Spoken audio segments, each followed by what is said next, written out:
Blog में सबका हार्दिक स्वागत है। सबके मंगल भविष्य की कामना के साथ दोस्तों आज के प्रेरणादायक विचारों में परमात्मा की भक्ति और परमात्मा के यश और इस कलयुग के पापों का अंत करने के लिए कलयुग में भगवान का नाम लेने से कैसे मुक्ति मिलती है और कैसे शीघ्र कल्याण की कामना हम करते हैं और प्रत्येक मानव को अपने जीवन को किस प्रकार से दैनिक जीवन को किस प्रकार से व्यतीत करना चाहिए और परमात्मा प्राप्ति के साधन में जो समय लगाते हैं उसके सदुपयोग और सुधार की अत्यधिक आवश्यकता मानव को है। इसी संबंध में मैं अपने प्रेरणादायक विचारों में सबके अंतःकरण में अपने वाणी के माध्यम से प्रेरणा स्रोत के रूप में भगवान के शीघ्र कल्याण मानव जीवन को कैसे प्राप्त होता है।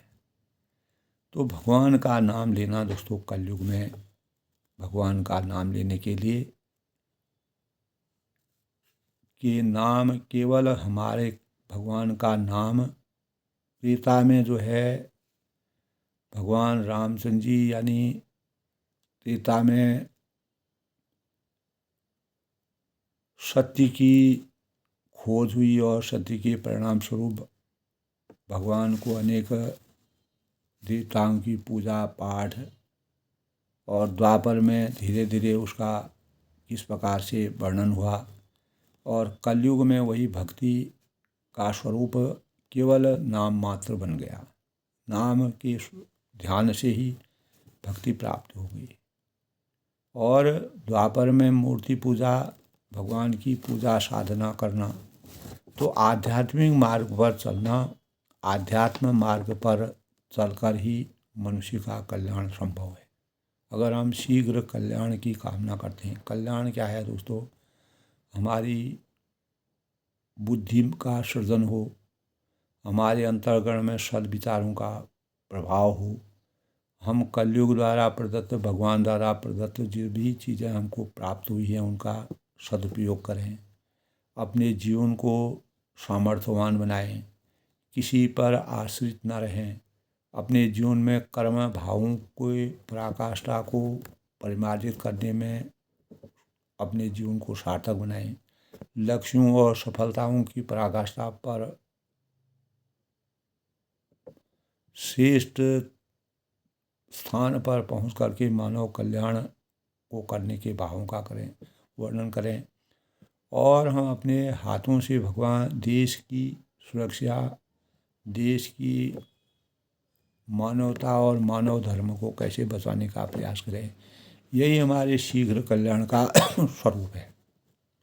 तो आध्यात्म मार्ग, जब तक हम आध्यात्म के मार्ग को प्राप्त नहीं करेंगे, उसका ग्रहण नहीं करेंगे, उसने अपने जीवन में नहीं अवतरित करेंगे, पर चलना आध्यात्म मार्ग पर चलकर ही मनुष्य का कल्याण संभव हो सकता है और कोई रास्ता नहीं। अगर हम भौतिकवाद में जाएं, केवल हम धन अर्जित कर सकते हैं, स्त्री सुख प्राप्त कर सकते हैं, पुत्र सुख प्राप्त कर सकते हैं, धन से सुख कोई प्राप्त कर सकते हैं। तो योग करना, योग का अर्थ है मानव को संसार के अनुसार यानी पुराने पदार्थों से हटकर अपने जो चेतन स्वरूप को परमात्मा में लगाना, तब हमारा शीघ्र कल्याण संभव है।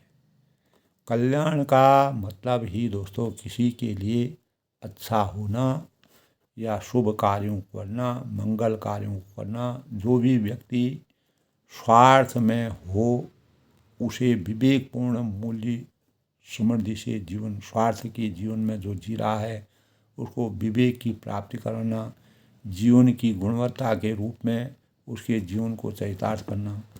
इस कलयुग में दोस्तों जब हम जी रहे हैं तो हमें कलयुग के में अपने जीवन को, अपने सामाजिक जीवन को किस प्रकार से कलयुग के प्रभाव से मानव का कल्याण कैसे संभव है। तो अनेक प्रकार के हम यज्ञ करते हैं। यज्ञ से और त्रेता में और द्वापर में दोस्तों यज्ञ से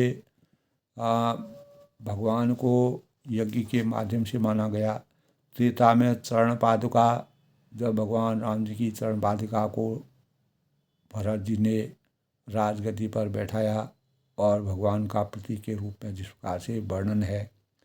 तो कलयुग में केवल दोस्तों बताया गया है कि भगवान का केवल नाम लेने से ही, मात्र से ही मानव के को मुक्ति प्राप्त यानी सार्थक जीवन मिल सकता है। ऐसा हमारे शास्त्रों में, वेदों में, उपनिषदों में, ज्योतिष में, शास्त्र में इस प्रकार के विधान अनेक ऋषि मुनियों द्वारा, जो वेद शास्त्री हैं, जो ज्ञानी हैं, जिनको परमात्मा की सिद्धि प्राप्त है, उनके द्वारा हमारे सामने एक प्रेरणा के स्रोत के रूप में अवतरित है।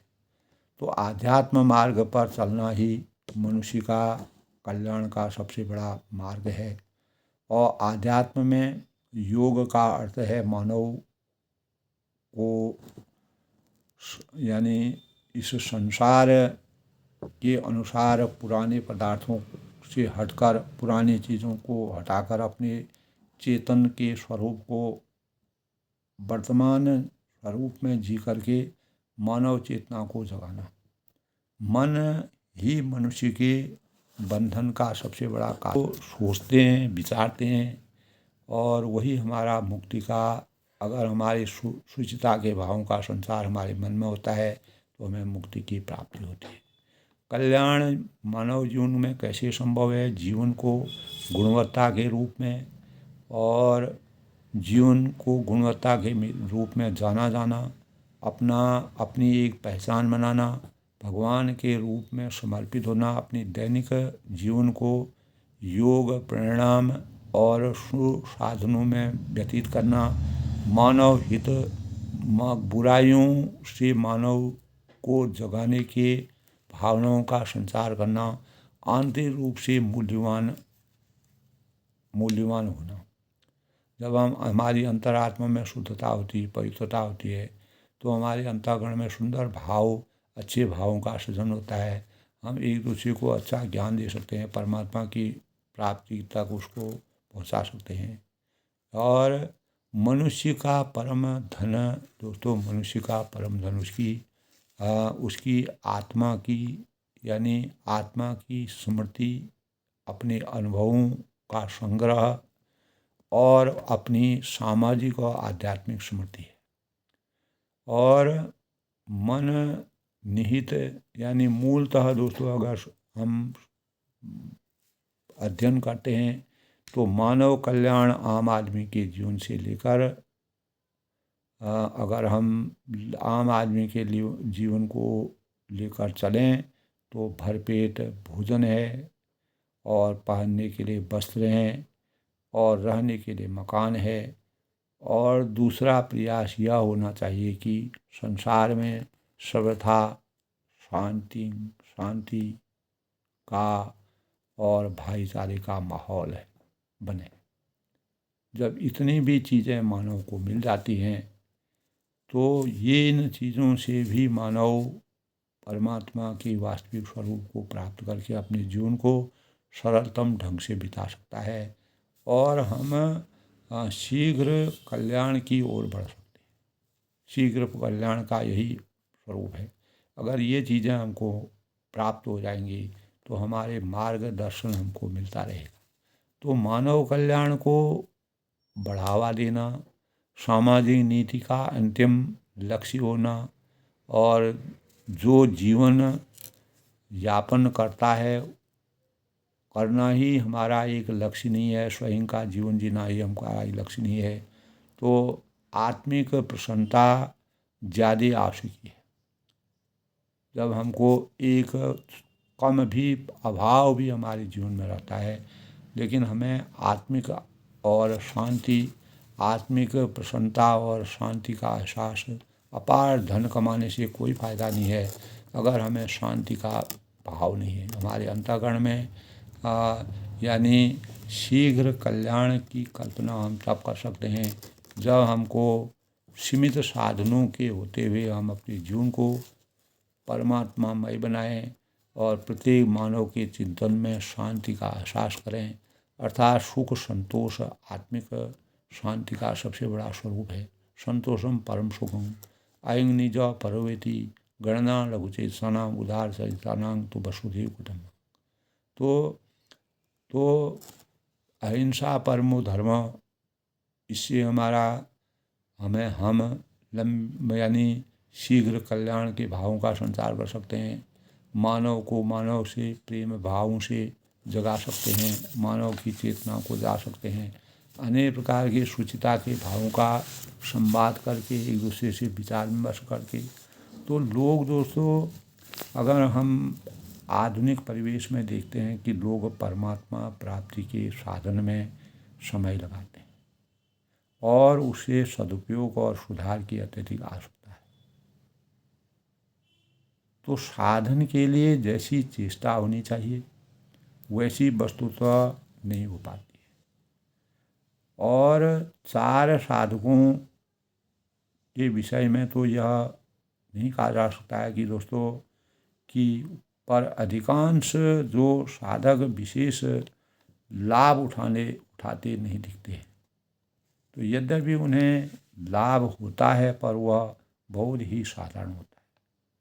अतः समय के महत्व को समझते हुए भविष्य में ऐसी चेष्टा करनी चाहिए जिससे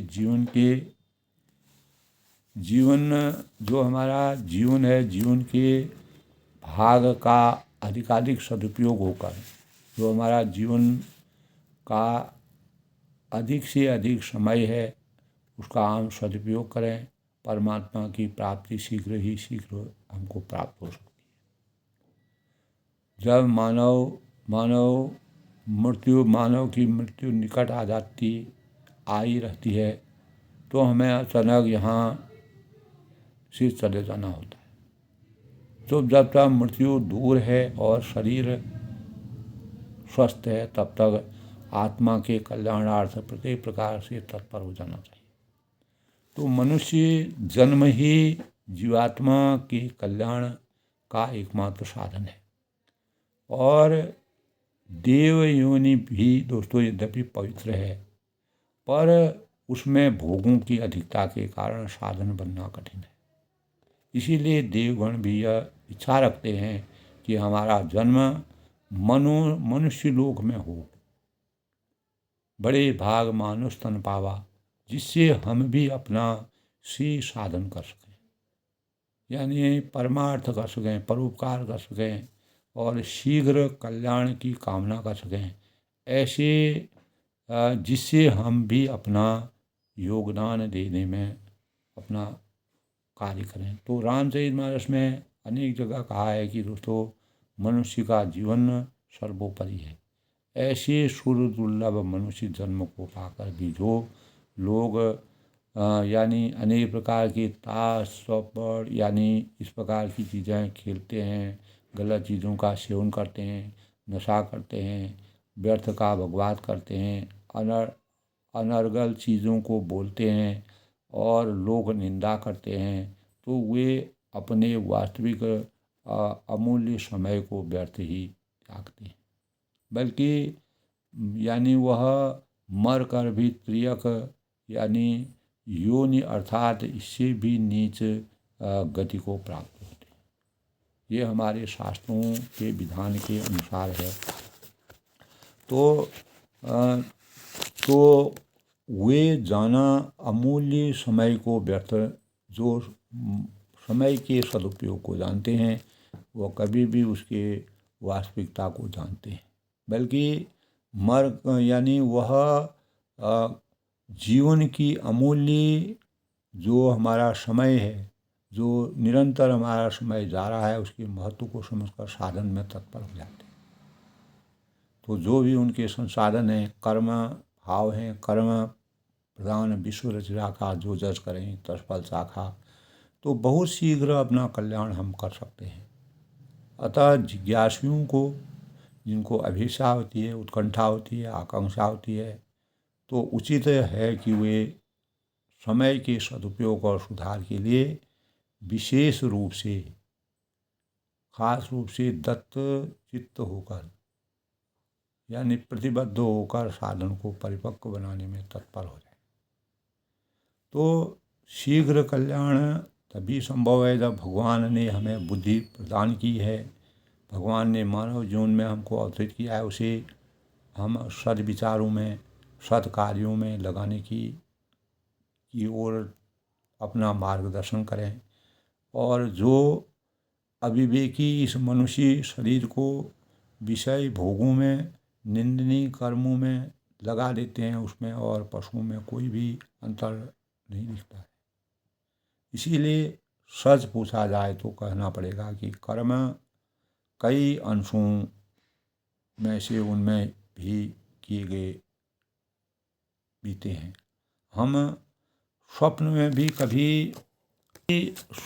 भी कभी इस विचार को आश्रय नहीं देना चाहिए कि हम भोग भी भोगें और भगवान को भी प्राप्त कर लें।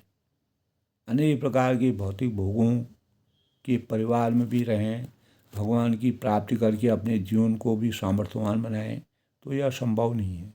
दिन और रात को एक साथ देखना निसंदेश आकाश कुसुमों को तोड़ना है। तो दिन और रात के अंतर को जानना हमारे जीवन के लिए ज़रूरी है, क्या सही है क्या गलत है। अज्ञान रूपी अंधकार से ज्ञान रूपी प्रकाश में आने के लिए जहाँ भोग है वहाँ भगवान रह नहीं सकते। और संतों की यह वाणी ध्रुव सत्य है दोस्तों, जिस प्रकार ध्रुव के जहाँ योग तहाँ भोग नहीं, जहाँ भोग नहीं योग, और जहाँ भोग तहाँ रोग है, जहाँ रोग तहाँ शोक। यानी भोगी से कभी योग की साधना हो नहीं सकती।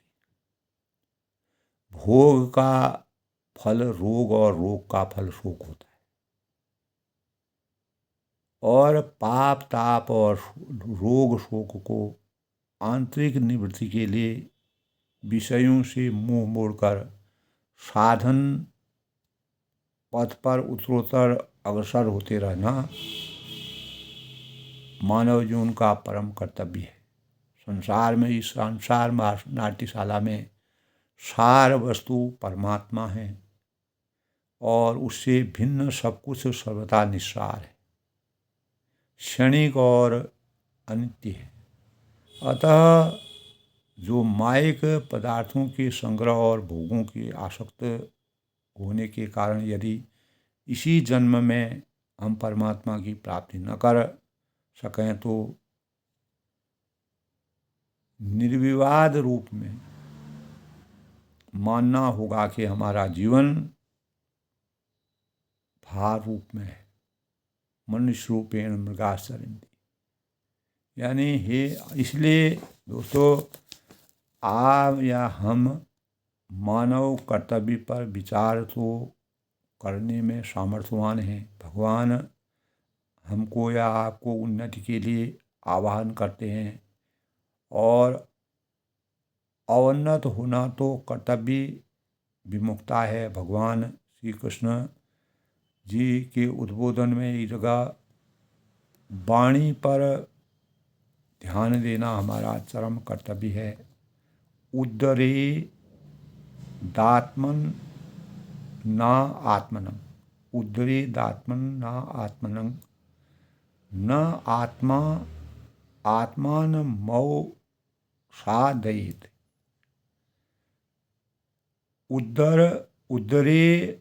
उद्धरेद आत्मानं, उद्धरेद अंत आत्मानं,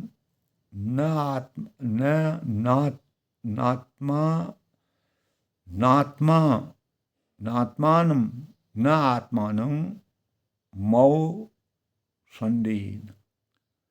उद्धार का अर्थ क्या है? उद्धरे अर्थ है उन्नति, शीघ्र उन्नति। रुपये कमाना और उन्नति नहीं, संतान वृद्धि भी उन्नति नहीं है।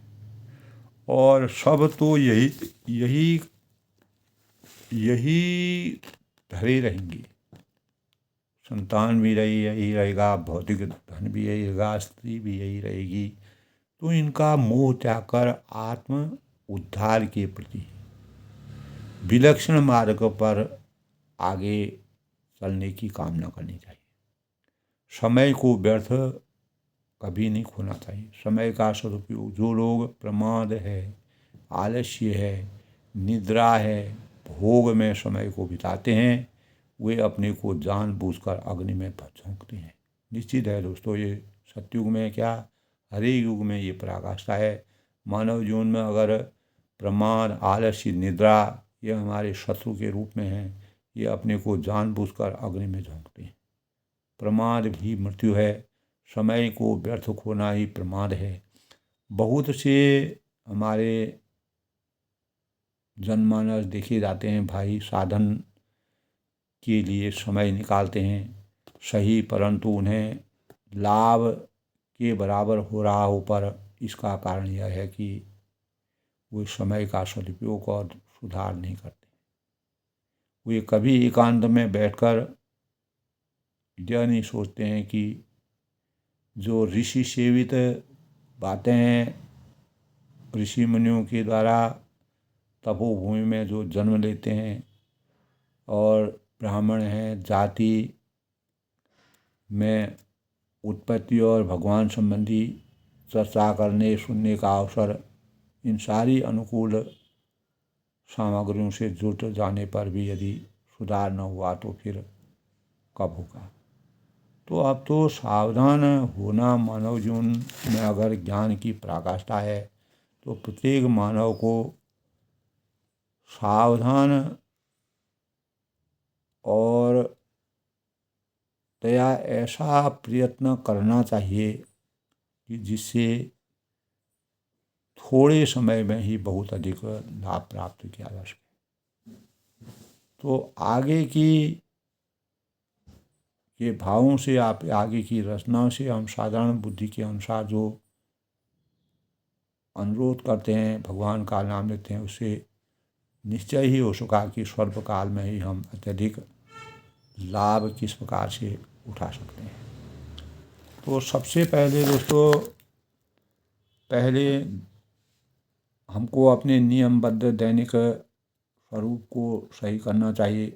मंत्र का जोर से उच्चारण करके, जैसे गायत्री मंत्र है, वह हमारा नित्य सबसे बड़ा मंत्र माना गया है धर्म। उसके 10 गुणों और फल उपास्य आदि जीवा में आने पर, जप में आने पर हमारी वाणी में शुद्धता आती है। मानसिक जप का फल उपांशाओं या 10 गुणों साधारण यानी 100 गुणा अधिक होता है। अगर हम एक बार जप करते हैं तो उसका हमारे अंतःकरण में भगवान का नाम जो है, नाम से हमारे अंतःकरण में पवित्रता का संचार होता है। तो इससे यही सिद्ध होता है कि मनुष्य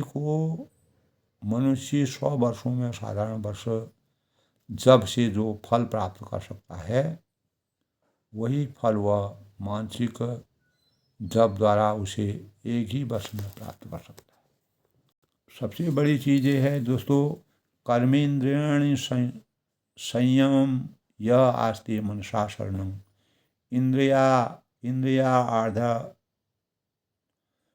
इंद्रिय वर्धान्वी भ्रात्मानं मिथ्या आचार स उच्यते। यानी जो मूढ़ बुद्धि पुरुष कर्मेंद्रियों को हटने से रोककर इंद्रियों के भोगों को मन से चिंतन करता रहता है, वह मिथ्याचारी अर्थात दंभी कहलाता है। तो इसीलिए जो भरतवंशियों में श्रेष्ठ अर्जुन थे, उत्तम कर्म वाले अर्थार्थी, आर्थ जिज्ञासु और ज्ञानी अर्थात निष्कामी, ऐसे 4 प्रकार के भक्तजन मुझको भगवान श्री कृष्ण परमात्मा कहते हैं, हमको भजते हैं। तो उनमें भी नित्य मुझ में जो एक ही भाव से स्थित हुआ अनन्य प्रेम भक्ति वाला ज्ञानी भक्त अति उत्तम है। तो क्योंकि मुझको तत्व से जानने वाले जो ज्ञानी को मैं अत्यंत प्रिय हूँ, वह ज्ञानी मुझको अत्यंत प्रिय है। चतुर्विद्यांग भजन्ते माँ जना सुकृति अर्जुनो आंतो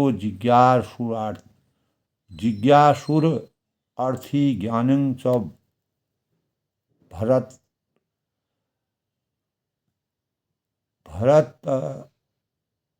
तेषां ज्ञानी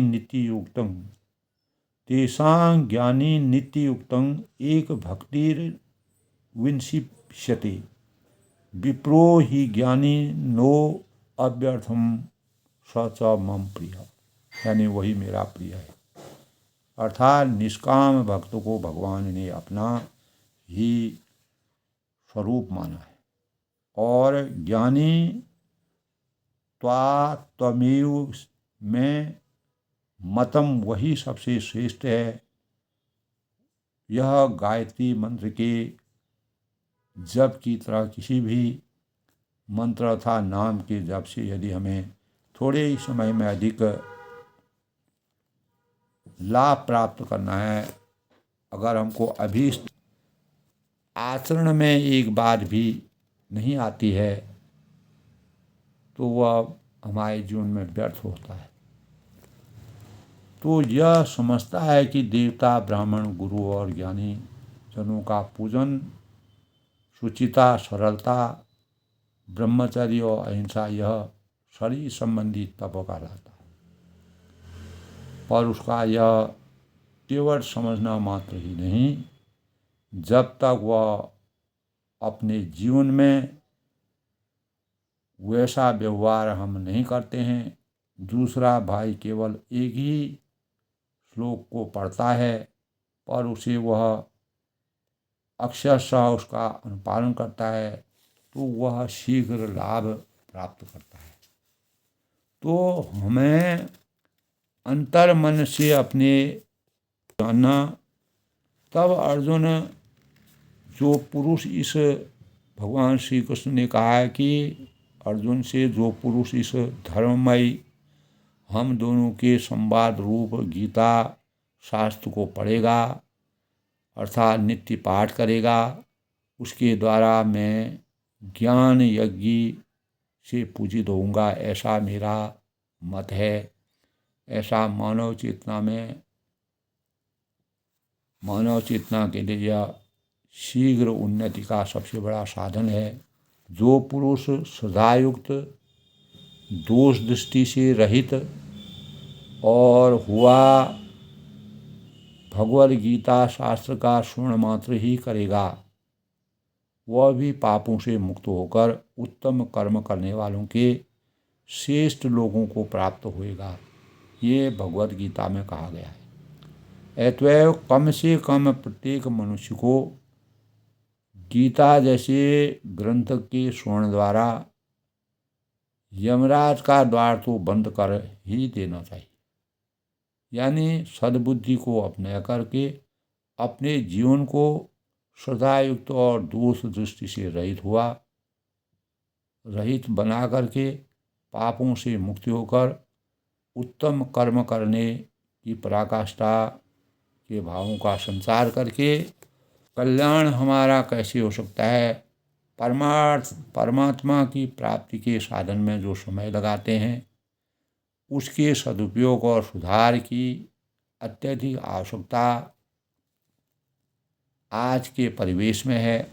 तो साधन के लिए ऊंची चेष्टा होनी चाहिए, वैसी वस्तुतः हो नहीं पाती है, लेकिन हम अंतर मान से भगवान की आस्था पर निपुण हैं और परमात्मा की प्राप्ति जिस प्रकार शिव जी से माँ पार्वती ने मर्यादा पुरुषोत्तम भगवान राम के स्वरूप को प्राप्त करने के लिए, अपने संशय को हमेशा समाप्त करने के लिए, तो संशयों की मुक्ति का कारण ईश्वर के भावों को जानना, ईश्वर की पराकाष्ठा जानना और साधन से अपने जीवन को समर्थवान बनाना, शीघ्र कल्याण की कामना का द्योतक है।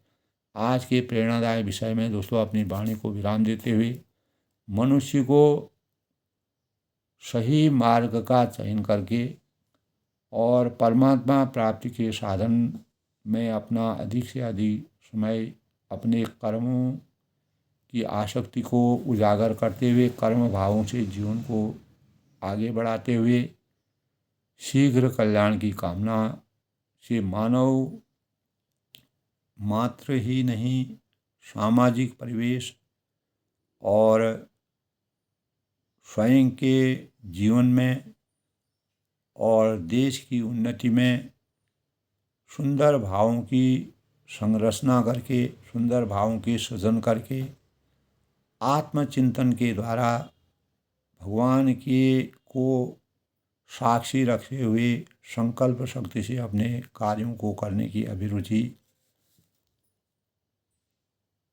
को बढ़ाने का प्रयास करके जीवन को समर्थवान बनाना चाहिए। यही आज के प्रेरणादायक विषय में शीघ्र कल्याण की कामना का सबसे बड़ा स्रोत है। और मन, वचन और कर्म से अगर हम अपने जीवन को सकारात्मक मार्ग की ओर बढ़ाएंगे, निश्चित ही मानव जीवन का कल्याण संभव है। सबके मंगल मोक्ष की कामना के साथ अपनी वाणी को विराम देता हूँ।